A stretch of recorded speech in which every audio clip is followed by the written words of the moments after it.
Good morning, my students. Welcome to ABN and PRL College of Science Kovuru online classes. మనం previous క్లాస్లో HPLC గురించి discuss చేస్తున్నామండి. దాంట్లో భాగంగానే ప్రీవియస్ క్లాస్లో ఇన్స్ట్రుమెంటేషన్ ఆఫ్ హెచ్పిఎల్సి గురించి డిస్కస్ చేసాం.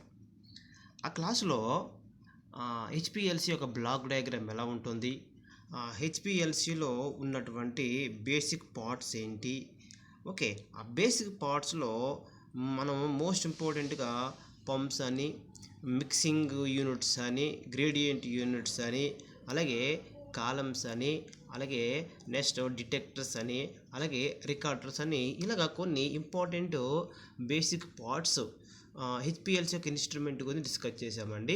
ఓకే, అందులో భాగంగానే మనం ఇప్పుడు ఈ క్లాసులో ఇంకా రిమైనింగ్ ఏమున్నాయి డిటెక్టర్స్ ఉన్నాయండి. మోస్ట్ ఇంపార్టెంట్ అనమాట డిటెక్టర్స్ అనమాట హెచ్పిఎల్సిలో. ఓకే, సో అలాగే హెచ్పిఎల్సి యొక్క applications, okay, detectors and applications. So ఈ వీడియోతో ఈ టాపిక్తో మనకి 5th యూనిట్ కూడా కంప్లీట్ అవుతుందండి. ఈ వీడియోతో మనకి this is the last topic in 5th unit. కాబట్టి ఈ వీడియోతో మనకి 5th యూనిట్ కూడా కంప్లీట్ అవుతుంది. ఓకేనండి. డిటెక్టర్స్ ఏంటి, డిటెక్టర్స్ అంటే ఏంటి, హెచ్పిఎల్సిలో ఉపయోగించేటువంటి డిటెక్టర్స్ ఏమేమి ఉన్నాయి, అవన్నీ కూడా మనము వివరంగా చూద్దామండి. ఓకేనండి. Next most common HPLC detectors. HPLC ఇన్స్ట్రుమెంట్లో మోస్ట్ కామన్గా ఉపయోగించేటువంటి డిటెక్టర్స్ ఏమున్నాయి అంటే refractive index detector, UV or visible detector, అందులోనే fixed wavelength, variable wavelength, diode array. We have no wavelength, we have one, అంటే వేవ్ లెంత్ ఏవి set చేసుకోమండి అక్కడ. Next fluorescence wave detector. Less కామన్గా ఇక తక్కువగా ఉపయోగించే డిటెక్టర్స్ ఏంటంటే కండక్టివిటీ డిటెక్టర్. మాస్ స్పెక్ట్రోస్కోపీలో హెచ్పిఎల్సి అంటే ఎల్సిఎంఎస్ అని వస్తుందండి. ఎల్సిఎంఎస్ అక్కడ ఉపయోగించేవి కొన్ని ఉంటాయి. అలాగే evaporative light scattering detectors. Okay, ఇవి లెస్ కామన్గా ఉపయోగించే డిటెక్టర్స్. పైన మాత్రము మోస్ట్ కామన్గా ఉపయోగించేటువంటి డిటెక్టర్స్ ఏమైనా ఉన్నాయి అంటే అవి రిఫ్రాక్టివ్ ఇండెక్స్ డిటెక్టర్, అలాగే యూవీ డిటెక్టర్, అలాగే డయోడ్ అరే డిటెక్టర్, అలాగే ఫ్లోరసెన్స్ డిటెక్టర్. ఓకేనండి. ఈ డిటెక్టర్స్లో మనం కొన్నిటిని డిస్కస్ చేద్దామండి. ఓకే, మనకైతే ఇన్స్ట్రుమెంటేషన్ అయితే టాపిక్ ఏమీ లేదు.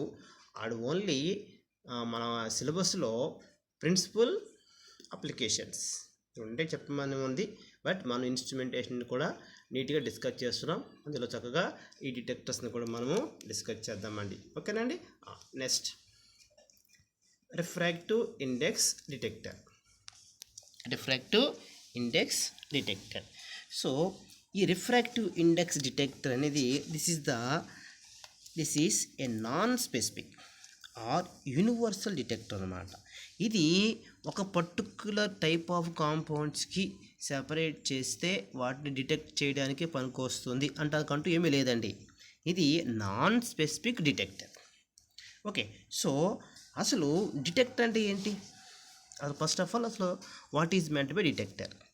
సో డిటెక్టర్ అంటే ఏం లేదండి, ఇప్పుడు మనం ఈ క్రోమటోగ్రఫీలో కాలం ఏం చేస్తుందంటే కాంపౌండ్స్ అన్నిటిని కూడా ఒక్కొక్క కాంపౌండ్ మిక్సర్ ఆఫ్ కాంపౌండ్స్ మనం ఇంట్రడ్యూస్ చేస్తే ఇండివిజువల్ కాంపోనెంట్స్ కింద కాలము సెపరేట్ చేస్తుంది.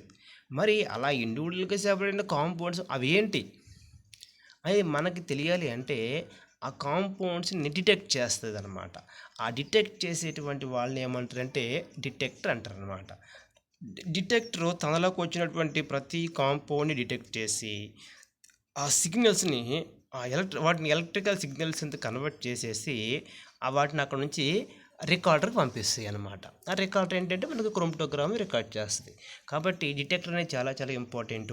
ఓకే, నెంబర్ ఆఫ్ డిటెక్టర్స్ ఉపయోగిస్తారు. ఏ డిటెక్టర్ ఉపయోగిస్తారు అనేది depending upon the nature of the mixer to be separated. మనం సెపరేట్ చేయబోయేటువంటి మిక్సర్ ఆఫ్ శాంపిల్స్ ఏవైతే ఉన్నాయో వాటిని బట్టి డిటెక్టర్స్ని కూడా సెలెక్ట్ చేసుకుంటారు. ఓకేనండి. అందులో భాగంగానే రిఫ్రాక్టివ్ ఇండెక్స్ డిటెక్టర్ అనేది ఇది నాన్ స్పెసిఫిక్ డిటెక్టర్, ఇది universal detector. This is not much used for analytical applications. ఇది పెద్దగా అనలిటికల్ అప్లికేషన్స్కి ఎక్కువగా ఏమీ యూజ్ చెయ్యరు, ఎందుకంటే బికాజ్ ఆఫ్ లో సెన్సిటివిటీ అండ్ స్పెసిఫిసిటీ. లో సెన్సిటివిటీ వల్ల అలాగే స్పెసిఫిసిటీ వల్ల ఈ డిటెక్టర్ని పెద్దగా ఉపయోగించారు. ఓకేనండి. అసలు డిటెక్టర్ అంటే ఏంటో చూద్దామండి. The refractive index detector used a monochromator and is one of the least sensitive LC detector. Liquid క్రోమటోగ్రఫీలో ఉపయోగించేటువంటి least sensitive detector. This detector is extremely useful for the detecting those compounds that are non-ionic. ఏవైతే మన separate చేసే compounds ఏవైతే non ionic అయి ఉంటాయో అటువంటి కాంపౌండ్స్కి మాత్రమే ఈ టైప్ ఆఫ్ డిటెక్టర్ని ఉపయోగిస్తారు. Do not absorb ultraviolet light and do not fluorescence. ఇది యూవీ లైట్ని కానీ లేకపోతే ఫ్లోరసెన్స్ రేడియేషన్ కానీ ఇది ఏమాత్రం అబ్జార్బ్ చేసుకోదు. ఫర్ ఎగ్జాంపుల్ షుగర్, ఇవి నాన్ అయానిక్ అండి. ఆల్కహాల్, ఫ్లాటీ యాసిడ్ అండ్ పాలిమర్స్, ఈ టైప్ ఆఫ్ మిక్సర్ ఆఫ్ కాంపౌండ్స్ని మనం సెపరేట్ చేసినప్పుడు వాటిని డిటెక్ట్ చేయడానికి హెచ్పిఎల్సిలో మనం ఉపయోగించేటువంటి ఒక డిటెక్టర్ అన్నమాట ఇది. ఓకే, ఈ డిటెక్టర్ పేరు refractive index detector. Okay, next కూడా ఇది డయాగ్రామ్ పెట్టామండి. measure the overall ability of a mobile phase and its ability to refract or band light. Okay, so overall ability of mobile phase ఏదైతే ఉందో ఆ ability దాన్ని మొత్తాన్ని కూడా ఇది డిటెక్ట్ చేస్తుంది. ఓకే, రిఫ్రాక్టివ్ ఇండెక్స్ అంటే this is the one of the property of the substance. ఇది ఒక లైట్ ప్రాపర్టీ అండి. Okay, so one of the property of substance. Optical properties అంటారు. ఆప్టికల్ ప్రాపర్టీస్లో ఈ రిఫ్రాక్టివ్ ఇండెక్స్ అనేది కూడా వన్ ఆఫ్ ద ఆప్టికల్ ప్రాపర్టీయే. ఈ ప్రాపర్టీని సబ్స్టెన్స్ చెప్తారు. This is the property of substance. Okay, so refractive index detector measure the molecules ability to deflect light in a flowing mobile phase in a flow cell relative to A static mobile phase contained in a reference cell. మనం తీసుకున్నటువంటి sample ఉంది కదండి, ఆ sample మీదకి అంటే కాలం separate చేసేసిన తర్వాత వచ్చినటువంటి శాంపిల్ ఈ డిటెక్టర్లోకి వెళ్ళినప్పుడు దాని మీదకి లైట్ని పంపిస్తారు. ఆ లైట్ని పంపించినప్పుడు ఆ లైట్ ఉన్నటువంటి ప్రాపర్టీ బట్టి so measure the molecules ability to deflect లైట్ని డిఫ్లెక్ట్ చేసేటువంటి ఎబిలిటీ అనేది ఆ మాలిక్యూల్స్కి ఎలాగా ఉంది అనేది దాన్ని బట్టి, అలాగే flowing mobile phase in flow cell so అనే దాన్ని బట్టి కూడా ఇక్కడ ఈ యొక్క డిటెక్టర్ అనేది రెస్పాండ్ అవుతుంది. Next the amount of deflection. ఇక్కడ the amount of deflection is proportional to the concentration of solute in the mobile phase. This is the most important word అండి. ఇక్కడ క్వాంటిటేటివ్గా మనకి సెపరేట్ అయిపోయిన శాంపిల్ యొక్క కాన్సన్ట్రేషన్ ఎంత ఉంటుంది అంటే ది అమౌంట్ ఆఫ్ డిఫ్లెక్షన్. మన లైట్ని పంపించినప్పుడు మన దగ్గరున్న కాంపౌండ్ ఏదైతే ఉందో ఆ కాంపౌండ్ మన లైట్ని డిఫ్లెక్ట్ చేస్తుంది అంటున్నాం. అది one of the light property అది. ఓకే, ఆ డిఫ్లెక్ట్ చేసినప్పుడు ఆ deflection is directly proportional to concentration. If the deflection is more, the concentration is also more. The deflection is very high, the concentration of the solid is very high. Okay, ఆ proportionality బట్టే మనం ఆ కాంపౌండ్స్ని ఈ detector దాన్ని base చేసుకొని ఆ deflection base చేసుకొని ఆ కాంపౌండ్ని మనకి స్టడీ చేయడం అనేది జరుగుతుందండి. ఓకేనండి. నెక్స్ట్ ఫోటో డయోడ్ అరే డిటెక్టర్. సో ఫోటో డయోడ్ అరే డిటెక్టర్ అంటే this is the recent one. ఇది ఉన్న వాటిల్లో కొంచెం అడ్వాన్స్డ్ టెక్నాలజీతో ఉందండి ఇది. ఓకే, సో ఇది కూడా ఆ లైట్ని పంపించే స్టడీ చేస్తారు. ఫోటో డయోడ్ యారే అంటే అర్ధచంద్రాకారం అండి. ఓకే, ఎక్కువ నెంబర్ ఆఫ్ డిటెక్టర్స్ని కూడా ఉపయోగిస్తారు ఇక్కడ. ఇందులో which operates from 190 to 600 nanometres. ఇక్కడ కూడా లైట్ ఉపయోగిస్తాం. ఆ లైటు యొక్క వేవ్ లెంత్ 190 నుంచి 600 నానోమీటర్స్ మధ్యలో లైట్ యూజ్ చేస్తారు. ఇది యూవి అండ్ విజిబుల్ రీజియన్ని దాదాపు యూవి అండ్ విజిబుల్ రీజియన్ని కూడా కవర్ చేసేటువంటి ఒక డిటెక్టర్ అనమాట. ఇక్కడ దీని ఒక స్పెషాలిటీ ఏంటంటే radiation of all wave lengths fall on the detector simultaneously. మొత్తం ఈ వేవ్ లెంత్ 190 to 600 మధ్యలో ఎన్ని వేవ్ లెంత్లు అయితే ఉన్నాయో అన్ని వేవ్ లెంత్లు కూడా ఒక యారే ఆకారంలో అర్ధచంద్ర ఆకారం మొత్తం వేవ్ లెంత్స్ అన్ని వేవ్ లెంత్లో కలిగినటువంటి లైటు వెళ్ళి మన యొక్క శాంపిల్ మీద ఇన్సిడెంట్ అయిపోతుంది. ఓకేనండి. ఇప్పుడు ఎప్పుడైతే ఇన్సిడెంట్ ఆ లైట్ అంతా మన శాంపిల్ అబ్జర్వ్ చేసుకుంటుంది, దాన్ని స్టడీ చేస్తుంది, ఆ తర్వాత అన్అబ్జర్వ్డ్ రేడియేషన్ మనం డిటెక్ట్ చేస్తాం. ఓకే, అయితే ఇక్కడ ద రిజల్టింగ్ స్పెక్ట్రా ఆ శాంపిల్ అబ్జర్వ్ చేసేసుకోగా మిగిలిన లైట్ మరి ట్రావెల్ చేస్తూ బయటకు వచ్చేస్తుంది కదండి. ఆ వచ్చేసిన లైట్నే మనం స్టడీ చేస్తాం, ఆ ఇంటెన్సిటీ మనం స్టడీ చేస్తాం అనమాట. ఓకే, సో ద రిజల్టింగ్స్ ఆ ఇంటెన్సిటీ ఆఫ్ లైట్ వెళ్ళి మనకి స్పెక్ట్రమ్ ఇస్తుంది. ఆ స్పెక్ట్రమ్ కూడా ఇక్కడ 3 డైమెన్షనల్లో వస్తుంది అనమాట. ఓకే, ఇంతకుముందు వరకు స్టడీ చేసిన 2 డైమెన్షనల్లే, కానీ ఇది అడ్వాన్స్డ్ 3 డైమెన్షనల్. ఇది ఇక్కడ response versus time versus wavelength అనమాట. మూడింటిని బట్టి జరుగుతుందండి. Response versus time versus wavelength అనమాట. Okay, so the most important and the advantage is that the wavelength need not be selected. ఇక్కడ wavelength అంటూ ఏమీ select చేయని అవసరం ఏమీ లేదు. అన్ని వేవ్ లెంత్లు కూడా మన శాంపిల్ మీదకి ఇన్సిడెంట్ అయిపోతాయి. Okay, but the detector detects the response of all the components. Okay, ఆ మిక్సర్లో ఉన్న అన్ని కాంపోనెంట్స్ని కూడా మన డిటెక్టర్ రెస్పాండ్ అయ్యి స్టడీ చేస్తుంది. ఓకేనండి. So photodiode array detector operates by simultaneously monitoring the absorbance of solutes at several different wavelengths. ఇప్పుడే చెప్పాం కదా అన్నమాట, డిఫరెంట్ వేవ్ లెంత్స్ ఉన్న లైట్ మొత్తం పడిపోతుంది ఆ కాంపౌండ్ మీద.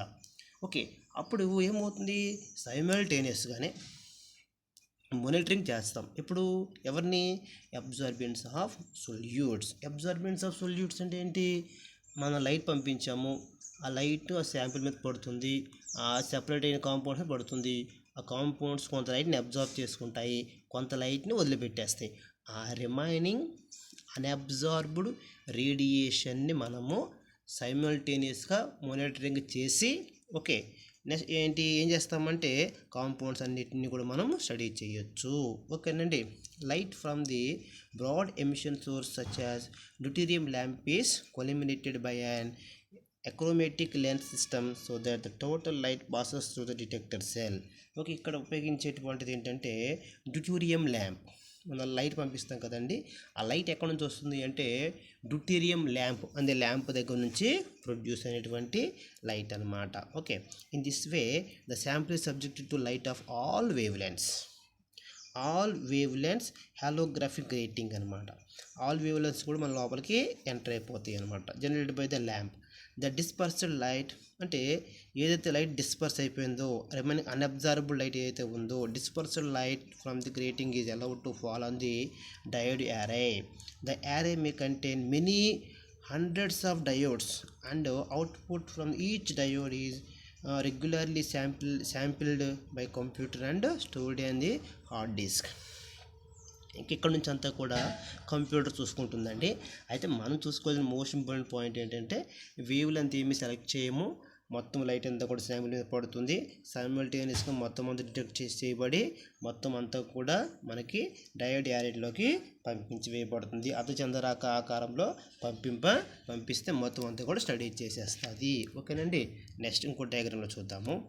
ఇది కూడా ఫోటోడయోడ్ యారే డిటెక్టర్ నుండి ల్యాంప్ నుంచి లైటు మిర్రర్ మీద పడుతుంది, శాంపిల్ సెల్ ఉంది అక్కడ. ఓకే, గ్రేటింగ్ ఉంటుంది. గ్రేటింగ్ ఏంటంటే ఒక స్పెసిఫిక్ వేవ్ లెంత్ సెలెక్ట్ చేస్తాం, అయితే మనం ఇక్కడ ఏ వేవ్ లెంత్ సెలెక్ట్ చేయము. ఓకేనండి. సో లైట్ అంతా కూడా ఆ డయోడ్ ఆర్ఎంకి వెళ్ళిపోయి అక్కడ నుంచి యాంప్లిఫికేషన్ చేయబడి అక్కడ నుంచి మనకి రికార్డర్లోకి వెళ్ళిపోతుంది అనమాట. ఓకేనండి. Optical arrangement is referred to as a reverse optics. This is because the dispersion device. ఓకేనండి. సో ఇదంతా కూడా ఏంటంటే ఎలక్ట్రికల్ డివైస్ అనమాట. యాంప్లిఫికేషన్ దగ్గర నుంచి అంతా కూడా ఇంకా మనకి రికార్డర్ చూసుకుంటుంది. Even much more rapid scanning of the absorption spectra of the eluted peak is possible using a photodiode array detector. First point, చాలా important point అనేది, even much more rapid scanning of the absorption spectra. మన main important ఇక్కడ క్రోమటోగ్రామ్స్ అనమాట, peaks వస్తాయి. ఆ arrangement of పీక్స్ని ఏమంటామంటే spectra అంటాం. కొంతమంది ఏమంటారు గ్రూప్ ఆఫ్ అరేంజ్మెంట్స్ని కూడా స్పెక్ట్రా అంటారు. మనమైతే ఇక్కడ ఆ గ్రాఫికల్ రిప్రజెంటేషన్, ఆ క్రోమటోగ్రామ్స్ ఏవైతే ఉన్నాయో ఆ క్రోమటోగ్రామ్స్ని కూడా మనం ఇక్కడ స్పెక్ట్రమ్ అంటాం. ఎందుకంటే ఇది మరి లైట్కి సంబంధించి లైట్ ప్రాపర్టీస్ని బట్టి శాంపిల్ మనం స్టడీ చేసుకొస్తుంది కాబట్టి దీన్ని ఇక్కడ స్పెక్ట్రా అని కూడా అంటారండి. ఓకేనండి. ఈ డయోడ్ అరే డిటెక్టర్ అనేది చాలా సందర్భాల్లో చాలా ఇన్స్ట్రుమెంట్లో కూడా ఉపయోగిస్తారు. ఓకే, మోస్ట్ ఇంపార్టెంట్ డిటెక్టర్ అండి. ఈ డిటెక్టర్ ఉపయోగించి మనము శాంపిల్ అనేది ఈజీగా అనలైజ్ చేసి మనం డేటాని తీసుకోవచ్చు. ఓకేనండి. Next, the transmitted light then falls on a holographic grating where it is dispensed into the photodiode array. ఇంతకుముందు ప్రీవియస్గా చెప్పుకున్నట్టుది విషయమే. అలాగే ఇక్కడ యాక్చువల్గా కొన్ని బుక్స్లో 190 to 600 అని ఇస్తాడండి. ఇక్కడైతే మనకి వేవ్ లెంత్ రేంజ్ 190 to 800. కొన్ని బుక్స్లో 600 అని ఇచ్చాడు, బట్ ఇక్కడ మాత్రం వీడు ఇవ్వడం మాత్రం 190 to 800 నానోమీటర్స్. ఈ మొత్తం ఇన్ బిట్వీన్ ద గ్యాప్లో ఉన్న లైట్ అన్ని వేవ్ లెన్స్లో కూడా మన శాంపిల్ మీదకి ఇన్సిడెంట్ అయిపోతాయి. Nearly a typical photodiode arrays has 512 డయోడ్స్ని పెడతారు. అర్ధచంద్రాకారంలో డిఫరెంట్ టైప్ ఆఫ్ డిటెక్టర్స్ కూడా అవి కూడాను వాటిని ఇన్సెక్ట్ చేస్తారనమాట. Each photodiode has a bandwidth of 2 nanometres ఉంటాయి అన్నమాట. ఈచ్ ఫోటోడయోడ్ కూడా has a bandwidth 2 nanometres అనమాట. ఓకే, సో ఆ విధంగా చేస్తారండి. A range of wavelengths of all light falls అని photodiode array and each diode picks up a different wave lens of light. ప్రతి ఆ లైట్ని అది పికప్ చేసుకొని మనకి మొత్తం ఎలక్ట్రికల్ సిగ్నల్స్ కింద మార్చేసేసి ఆ సిగ్నల్స్ అన్నిటిని కూడా రికార్డర్లోకి పంపించేస్తుంది. ఓకేనండి. Next, fluorescent detector. This is also another type of detector. ఇలాగా ఇది ఏ డిటెక్టర్ ఉపయోగిస్తారనేది కూడా depending upon the nature of the mixer to be separated. ఈ ఫ్లోరసెంట్ డిటెక్టర్ అనేది కేవలం ఫ్లోరసెంట్ సబ్స్టెన్సెస్ మీకు డిగ్రీ ఫైనల్ ఇయర్లో ఫోటోకెమిస్ట్రీలో ఫ్లోరసెన్స్ ఫాస్ఫోరసెన్స్ అని వస్తుందండి. అక్కడ చెప్తారు వాళ్ళు ఫ్లోరసెంట్ కాంపౌండ్స్ అని వస్తాయి. ఓకే, ఆ ఫ్లోరసెంట్ కాంపౌండ్స్ ఏవైనా మనకి సెపరేట్ చేసినప్పుడు అటువంటి కాంపోనెంట్స్ని డిటెక్ట్ చేయడానికి ఈ డిటెక్టర్ అనేదాన్ని ఉపయోగిస్తారు. This detector is based on the fluorescent radiation emitted by the sum class of compounds. అంటే ఏవైతే ఫ్లోరసెంట్ కాంపౌండ్స్ ఉంటాయో అవి ఎమిషన్ చేసేటువంటి రేడియేషన్ ఏదైతే ఉంటుందో ఆ రేడియేషన్ బట్టి డిటెక్ట్ చేసేటువంటి ఒక డిటెక్టర్ అన్నమాట. Okay, the excitation wavelength and emission wavelength can be selected for each compound. ఇక్కడ ఫ్లోరసెంట్ రేడియేషన్ అంటే మనకి ఏదైనా కాంపౌండ్ మీద లైట్ని పంపించినప్పుడు the light get exit the electrons get excited state అంటాం, మళ్ళీ డీఎగ్జిట్ స్టేట్ అంటాం. తిరిగి వచ్చేసేటప్పుడు it emits the radiation.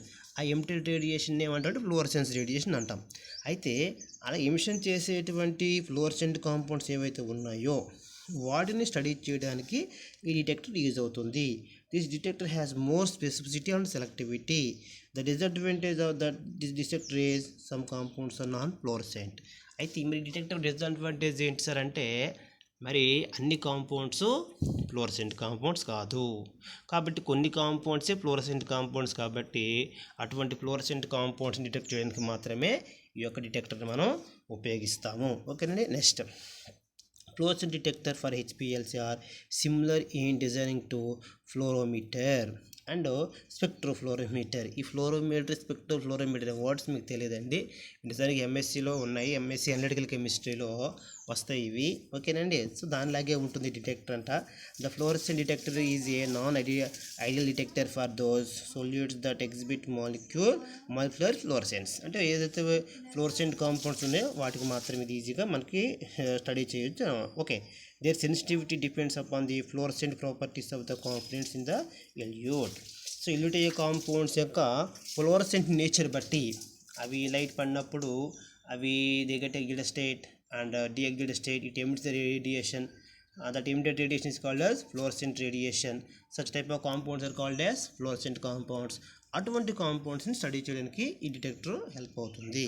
Okay, next ఇంకొక డిటెక్టర్ గురించి కూడా మనం డిస్కస్ చేద్దామండి. ఆ డిటెక్టర్ ఏంటంటే యూవీ డిటెక్టర్ అనమాట. అది యూవీ డిటెక్టర్ గురించి కూడా ఒకసారి మనం డిస్కస్ చేద్దాము. యూవీ డిటెక్టర్లో ఫిక్స్డ్ వేవ్లెంత్ డిటెక్టర్స్ ఉంటాయి, వేరబుల్ వేవ్లెంత్ డిటెక్టర్స్ కూడా ఉంటాయి. సో యూవీ డిటెక్టర్కి వచ్చేసరికి this detector is based upon the light absorption characteristics of the sample. చాలా సింపుల్ స్టేట్మెంట్. యూవీ డిటెక్టర్ అనేది లైట్ అబ్జార్ప్షన్ క్యారెక్టరిస్టిక్స్ మీద డిపెండ్ అయ్యి పనిచేస్తుంది. ఓకే, 2 టైప్స్ ఆఫ్ డిటెక్టర్స్ ఇందులో ఉంటాయి. అందులో ఒకటి ఏంటంటే ఫిక్స్డ్ వేవ్ లెంత్ అనమాట. ఒక ఫిక్స్డ్ వేవ్ లెంత్ కలిగినటువంటి లైట్ని మాత్రమే పంపిస్తాము మనం సెపరేట్ అయినటువంటి శాంపిల్ మీదకి, అదొక రకము. ఇంకో రకం ఏంటంటే వేరబుల్ వేవ్ లెంత్ ఉన్నటువంటి లైట్ని పంపిస్తాం అనమాట. ఇంతకుముందు ఫోటో డిటెక్టర్లో లైట్ వేవ్ లెంత్ చెప్పాం కదండి, అలాగా 190 నుంచి 600 నానోమీటర్స్ రేంజ్ ఉన్నంత వరకు పంపిస్తాం. ఆ రేంజ్ దాన్ని ఏమంటే variable wavelength. Different wavelengths అని మిక్స్ అయిపోయి ఉంటాయి అనమాట. అలాగ పంపించేటువంటి డిటెక్టర్ ఒక టైప్ ఉంది. అలాగే ఒకే ఒక కాన్స్టెంట్ వేవ్ లెంత్ కలిగినటువంటిది, ఆ వాల్యూ కూడా ఎంత అంటే 254 నానోమీటర్స్ అండి. 254 నానోమీటర్స్ ఎందుకు పంపిస్తారంటే most of the drug compounds are absorbed and that only region. ఆ ఒక పర్టికులర్ వేవ్ లెంత్ రీజియన్లోనే చాలా వరకు కాంపౌండ్స్ అన్నీ కూడా కవర్ అయిపోతాయి. కాబట్టి ఆ వేవ్ లెంత్ రీజియన్లోనే ఎక్కువ కాంపౌండ్స్ మనకి స్టడీ చేస్తారనమాట. కాబట్టి ఫిక్స్డ్ వేవ్ లెంత్ డిటెక్టర్స్ ఉన్నాయి, అలాగే variable wave length UV detectors ఉన్నాయి. ఓకేనండి, యూవీ డిటెక్టర్స్ కూడా ఉన్నాయి. ఓకే, అందులో 2 రకాలు ఉన్నాయి, ఫిక్స్డ్ వేవ్ లెంత్ అలాగే variable wave length detector. Okay, అదొకటి ఉంది. యూవీ డిటెక్టర్ అంటాం, అదొకటి ఉంది. ఇప్పుడు మనం చూస్తున్న ఫ్లోరసెంట్ డిటెక్టర్ ఒకటి ఉంది, ఫోటో డయోడ్ డిటెక్టర్ ఒకటి ఉంది, రిఫ్రాక్టివ్ ఇండెక్స్ డిటెక్టర్ అని ఒకటి ఉంది. ఇవన్నీ కూడా హెచ్పిఎల్సిలో వాడేటువంటి డిటెక్టర్స్ అండి. ఓకేనండి, next recorders and integrators. Detector తర్వాత పార్ట్ అండి. నెక్స్ట్ పార్ట్ డిటెక్ట్ చేసేసిన తర్వాత ఓన్లీ ఎలక్ట్రికల్ సిగ్నల్స్ రూపంలో ఇప్పుడు ఇన్ఫర్మేషన్ అంతా కూడా వస్తుంది. ఓకే, ఈ ఇన్ఫర్మేషన్ ఎలా ఉందో చూద్దాం. Recorders are used to record the response obtained from the detector after amplification. Detector దగ్గర నుంచి సిగ్నల్స్ రూపంలో బయటకు వస్తాయి. ఆ సిగ్నల్స్ యాంప్లిఫికేషన్ చేయబడిన తర్వాత ఇప్పుడు రికార్డర్లోకి ఎంటర్ అవుతాయి. ఒక రికార్డ్ రెస్పాండ్ అవుతుంది. అది రెస్పాండ్ అయ్యి ఏం చేస్తుంది అంటే the record the baseline. First baseline లైన్ని రికార్డ్ చేస్తాయి. మనం రిటెన్షన్ టైం చెప్పుకున్నాం. బేస్ లైన్ ఫస్ట్ ఇండెక్ట్ చేసినప్పుడు టైంకేను మ్యాక్సిమం పీక్ అపీరియన్స్ అనే టైంకి మధ్య ఉన్న టైంని ఏమంటామంటే రిటెన్షన్ టైం అంటాం కదండి. క్వాలిటేటివ్ ఇన్ఫర్మేషన్ చాలా ఇంపార్టెంట్ అది. ఓకే, సో ఇక్కడ base line and all the peaks obtained. So first base line start అవుతుంది, అక్కడ నుంచి అన్ని పీక్స్ వచ్చేస్తాయి. విత్ రెస్పెక్ట్ టు టైం అంతా కూడా టైం బట్టే మనం కూడా టైం బట్టి క్యాలిక్యులేట్ చేస్తాం. The retention time for all the peaks can be calculated. ఆ ప్రతి పీక్ యొక్క రిటెన్షన్ టైంని మనం క్యాలిక్యులేట్ చేస్తాము. వచ్చినటువంటి రిటెన్షన్ టైం బట్టి కంపేర్ టు స్టాండర్డ్స్, ఆ స్టాండర్డ్స్తో కంపేర్ చేసిన తర్వాత మనం ఫైనల్గా ఈ కాంపౌండ్ ఇది అని ఐడెంటిఫికేషన్ చేస్తాం. అంటే క్వాలిటేటివ్గా కన్ఫర్మ్ చేస్తాం ఇన్ఫర్మేషన్. నెక్స్ట్ మరి రికార్డర్స్లోనే కొంచెం అడ్వాన్స్డ్ టెక్నాలజీ వచ్చిందండి. వాటిని ఏమంటారంటే ఇంటిగ్రేటర్స్ అంటారు. Integrators are the improved version of రికార్డర్స్లోనే కొంచెం ఇంప్రూవ్డ్ వెర్షన్ అనమాట. With data processing capability. ఇవి డేటా ప్రాసెసింగ్ క్యాపబిలిటీ అంత కంప్యూటర్ సంబంధించిన ఇన్ఫర్మేషన్ అనేది డేటా ప్రాసెసింగ్ క్యాపబిలిటీస్ కలిగి ఉంటాయి. They can record the individual పీక్స్ని రికార్డ్ చేస్తాయి. రిటెన్షన్ టైంని కూడా ఆటోమేటిక్గా అవే క్యాలిక్యులేట్ చేసేస్తాయి. ఆ పీక్ యొక్క హైట్ని అదే క్యాలిక్యులేట్ చేస్తాయి. పీక్ యొక్క విడ్త్ ఆఫ్ ద పీక్ని అదే క్యాలిక్యులేట్ చేస్తాయి. పీక్ యొక్క ఏరియాని కూడా క్యాలిక్యులేట్ చేస్తాయి. రికార్డర్ అయితే ఓన్లీ రికార్డ్ చేసి వదిలిపెట్టేస్తుంది, కానీ ఇంటిగ్రేటర్స్కి వచ్చేసరికి పీక్ ఏరియాని క్యాలిక్యులేట్ చేస్తుంది, width of the peak calculate చేస్తుంది, హైట్ క్యాలిక్యులేట్ చేస్తుంది, రిటెన్షన్ టైంని క్యాలిక్యులేట్ చేస్తుంది. ఓకే, ఇండివిజువల్ పీక్స్ని కూడా క్యాలిక్యులేట్ చేస్తుంది. సో ఇవన్నీ పనులు కూడా ఇంటిగ్రేటర్స్ చేస్తాయి. కాబట్టి రికార్డర్స్లో this is the improved version. మొత్తం ఇదంతా ఇన్ఫర్మేషన్ క్యాలిక్యులేట్ చేసి మనకి ఫైనల్గా క్వాంటిటేటివ్ ఇన్ఫర్మేషన్ ఇస్తాయి అన్నమాట. రిటెన్షన్ టైం బట్టేమో qualitative information. Okay, peak height బట్టి, పీక్ విడ్త్ బట్టి, పీక్ ఏరియా బట్టి మనకి క్వాంటిటేటివ్ ఇన్ఫర్మేషన్ అనేది వస్తుంది. ఓకేనండి, నెక్స్ట్ ఇక్కడికి ఇన్స్ట్రుమెంటేషన్ అనేది అయిపోతుంది అనమాట. హెచ్పిఎల్సి యొక్క ఇన్స్ట్రుమెంటేషన్ పూర్తయిపోతుంది. ఓకేనండి, నెక్స్ట్ అప్లికేషన్స్. అలాగే recorders and integrators. Recorders are used to record the response obtained from detectors after amplification. They record the baseline and all the peaks obtained with respect to time, retention time, but the area of the individual peaks cannot be known. అంటే మరి recorders ఇంతకుముందు చెప్పుకున్నాడు, రికార్డర్స్కి అయితే ఈ individual పీక్స్గా మనం వాటిని చేయలేం, individual peaks cannot be noun.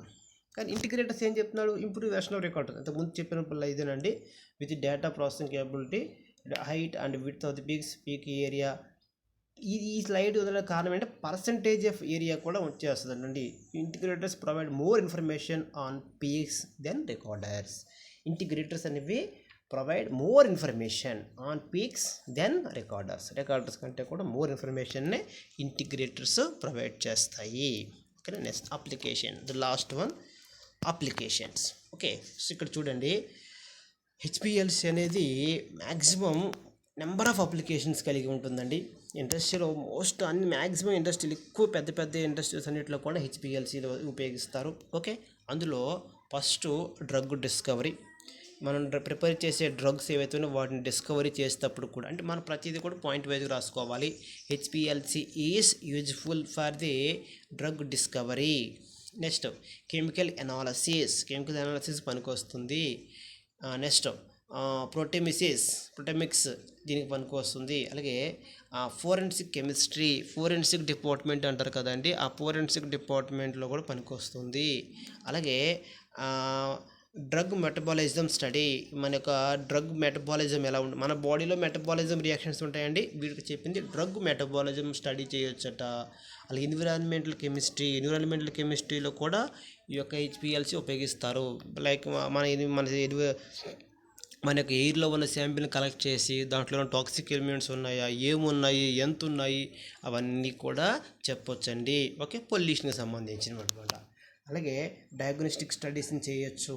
Cosmetic analysis, మనం ఉపయోగించే కాస్మోటిక్స్ ఏవైతే ఉన్నాయో వాటన్నిటిని కూడా మనం స్టడీ చేయొచ్చు, సెపరేట్ చేయొచ్చు, వాటన్నిటి గురించి మనం తెలుసుకోవచ్చు. Next determination of green fluorescent ప్రోటీన్స్ని కూడా మనం స్టడీ చేయొచ్చు. స్ట్రక్చరల్ డిటర్మినేషన్, ఆర్గానిక్ కాంపౌండ్ సంబంధించి కొంతవరకు స్ట్రక్చర్స్ని మనము డిటర్మిన్ చేయొచ్చు. ఫార్మాస్యూటికల్ అప్లికేషన్స్, డ్రగ్స్ అన్నిటిని కూడా ఫార్ములేషన్స్ని వాటిని కూడా మనం అప్లికేషన్ చేయొచ్చు. Next pharmaceutical applications, identification of bile acid and metabolite. Okay, so కొన్ని రకాలైనటువంటి యాసిడ్స్ మనం స్టడీ చేయొచ్చు, మెటబాలైట్స్ని కూడా మనం స్టడీ చేయొచ్చు. ఓకేనండి, మెటబాలైట్స్ అని మన బాడీలో ఉంటాయి. ఓకే, వాటిని మనం స్టడీ చేయొచ్చు. బయోకెమిస్ట్రీలో చెప్తారండి, అవన్నీ మనకైతే మీకు రావు పెద్దగా. ఓకే, క్లినికల్ అప్లికేషన్స్, ఇది కూడా ఫార్మాస్యూటికల్ కంపెనీకి సంబంధించినటువంటిదే. Okay, biochemical, genetics, DNA, RNA వాటికి సంబంధించిన స్టడీ కూడా చేయొచ్చు. అలాగే క్వాలిటేటివ్ అండ్ క్వాంటిటేటివ్ అనాలిసిస్, ఏదైనా ఏ శాంపుల్కి సంబంధించినటువంటి ఏదైనా సరే అవి ఏమేమి ఉన్నాయి, వాటి ఐడెంటిఫికేషను, వాటి యొక్క క్వాంటిటీ ఎంత ఉంది, వాటి యొక్క పర్సంటేజ్ ఎంత ఉంది అనేది కూడా చెప్పుకోవచ్చు. దాన్నే క్వాంటిటేటివ్ అప్లికేషన్ అంటారు. అలాగే థెరపటిక్ డ్రగ్ మానిటరింగ్, ఆ డ్రగ్ యొక్క థెరపటిక్ యాక్షన్ ఏదైతే ఉంటుందో మన బాడీలో ఆ డ్రగ్గు ఏ విధంగా రెస్పాండ్ అవుతుంది, అది ఏ విధంగా వర్క్ చేస్తుంది అనేది కూడా మనము చెప్పొచ్చు. ఓకేనండి, అలాగే సెపరేషన్ ఆఫ్ ఇన్ఆర్గానిక్ అయాన్స్, ఫస్ట్లో చెప్పుకున్నట్టుగానే volatile compounds, non volatile compounds, thermally stable compounds, thermally unstable కాంపౌండ్స్ని కూడా స్టడీ చేయొచ్చు. అలాగే ఇమ్యూనో యాసిడ్స్ని స్టడీ చేయొచ్చు, షుగర్స్ని స్టడీ చేయొచ్చు, విటమిన్స్ని స్టడీ చేయొచ్చు, అలాగే డ్రగ్స్ని స్టడీ చేయొచ్చు పైన చెప్పుకున్నట్టుగానే. అలాగే ఇంకాను మిక్సర్ ఆఫ్ డ్రగ్స్ని స్టడీ చేయొచ్చు. డిఫరెంట్ ఇండస్ట్రీలో, మోస్ట్ ఇంపార్టెంట్ పెట్రోలియం ఇండస్ట్రీలో కూడా ఎక్కువ ఉపయోగిస్తారు, ఎన్విరాన్మెంటల్ ఇండస్ట్రీలో ఉపయోగిస్తారు పైన చెప్పుకున్నట్టుగానే. ఓకేనండి, ఇలాగా హెచ్పిఎల్సి అనే దాన్ని మ్యాక్సిమం మల్టీ కాంపోనెంట్ అనాలిసిస్ అనమాట. మిక్సర్ ఆఫ్ కాంపోనెంట్స్ ఉంటే వాటిని ఈజీగా చాలా ఎఫిషియెంట్గా కూడా సెపరేట్ చేయొచ్చు. ఆ పాయింట్లన్నీ కూడా మనం అడ్వాంటేజెస్లో కూడా డిస్కస్ చేసామండి. ఓకే, సో ఈ విధంగా ఈ హెచ్పిఎల్సి ఉపయోగించి మనము కాంపౌండ్స్ అన్నిటిని కూడా సెపరేట్ చేయొచ్చు. Almost all type of applications అన్నీ కూడా హెచ్పిఎల్సి ఉపయోగించి మనము చేయొచ్చు అండి. ఓకేనండి, okay, this is the last topic. ఈ టాపిక్తో మీకు 5th యూనిట్ కూడా కంప్లీట్ అయ్యిందండి. ఓకేనండి, మీరు జాగ్రత్తగా వీడియో వాచ్ చేసి పూర్తిగా చివరి వరకు వాచ్ చేసి అన్ని విషయాలు జాగ్రత్తగా మీరు అబ్జర్వ్ చేసి నేర్చుకోండి. ఓకేనండి, థ్యాంక్ యూ.